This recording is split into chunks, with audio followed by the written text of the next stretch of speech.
topic and one we all wish would just go away, but we can't ignore it. We have to prepare, discuss the issue with our kids, and work with our legislature, schools, and police departments. This issue has brought a rallying cry for change and awareness from students. Thousands of people hit the streets of Charlotte last spring with that in mind. Carolina Impact's Suzette Rhee introduces us to the teens who showed their power to get things done.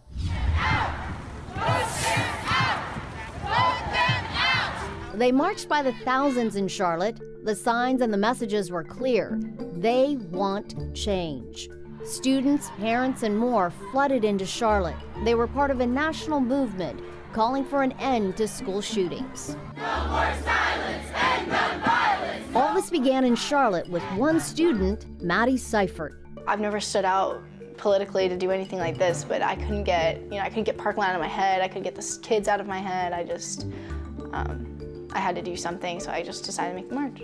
So the Myers Park High School seniors started a Facebook page, and the full power of social media kicked in. Overnight, thousands responded.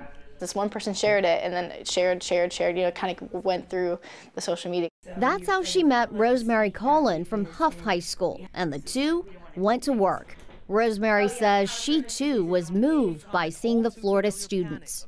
Seeing the Parkland kids getting like how they spoke and how they were upset. I want to see a discussion. I don't care. The Parkland shooting was the first time that survivors of the shooting came out that very day and chose to tell their story.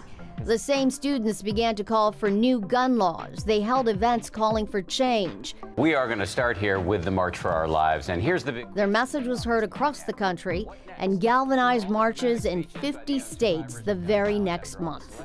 It was millions of people just across the entire country came together for this one cause, and it was bipartisan. It didn't matter which side of the aisle you fell on. It was just everyone coming together to not only fight for common sense, but to honor the lives of those lost in Parkland. You kind of feel like you're in a bubble where things don't happen to you if you're in a good school system. But once this bubble was broken, and it's like things can happen to anybody. Parents said this shooting felt different too. To sit there and have a discussion with your kid about, hey, if there's a shooting going on at your campus, here are some things that you need to start focusing on, would never have crossed our mind before that. But the parents saw something else. Their girls were leading a massive exercise in democracy.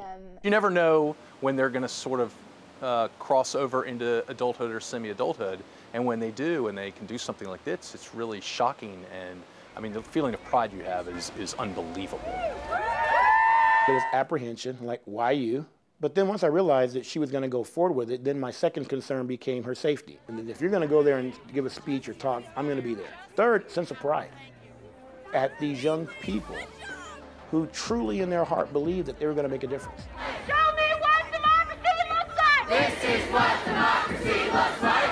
Passions ran high at the march. It was an empowering process for these teens. So it showed me, and I learned that my voice has power, even though I'm young, even though I may have not had experience the way an adult does, my voice has a power, and when I'm coming together with a group and I can utilize that power to make a change or a difference and go in a direction where I want to be heading.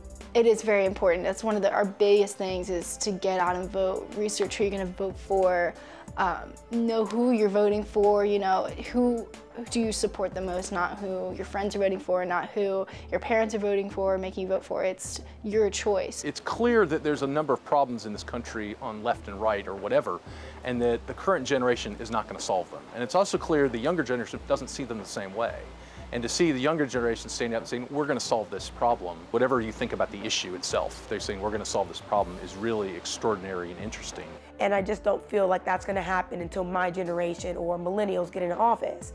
And so once we're in our 25, 35, 30s, where we can start running for actual positions and be taken seriously, that's when things are going to get changed. We actually want to get out and make a difference, because we're going to school and it's our lives at stake. We want to keep going until we see an actual change. This is the very corner where the girls gathered the group and they began their march.